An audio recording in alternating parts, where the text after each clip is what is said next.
ছিল কালকে, তারাও চাপা পড়েছে কিনা, কিংবা পাশাপাশি লোকজন আর কয়জন কেউ ওখানে আড্ডা দিচ্ছিল বলে আমি যত পর্যন্ত জানতে পেরেছি তখন রাত্রিবেলা, রাত্রি 11:30 থেকে 12টা, সেই তারা কি কেউ চাপা পড়ে রয়েছে কিংবা কেউ আটকে রয়েছে কিনা সেটাও কিন্তু এখনো পর্যন্ত পরিষ্কার নয়।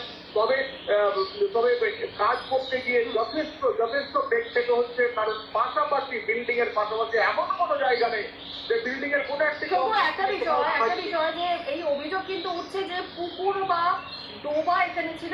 এক প্রত্যক্ষদর্শী তিনি বলছিলেন, আমরা শুনছিলাম সকালবেলা, যে পুকুর বা ডোবা ভরাট করে কি এই বিল্ডিং তৈরি করা হয়েছিল, সেই বিষয়ে তোমার কাছে কিছু আপডেট পাওয়া যাচ্ছে? একদম তোমাকে বলছি, স্থানীয় লোকেদের কথাই হচ্ছে ওই দিকটাকে বলা হয়েছে জলা। হ্যাঁ, কারণ জলার উপর অর্থাৎ ডোবার উপর এই বিল্ডিংটি তৈরি হয়েছে।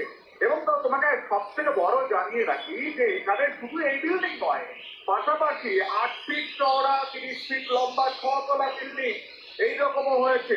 তবে এখানে যে বিল্ডিং গুলো হয়েছে সে বিল্ডিং গুলো কোনোভাবে কোনো কিছু সরকারি যে নিয়ম বিধি কিংবা পৌর যে নিয়ম বিধি রয়েছে কিচ্ছু মানা হয় না। এই বিল্ডিং গুলোতে যে বিল্ডিংটি বসে পড়েছে কিংবা বসে গেছে সেই বিল্ডিংটির যে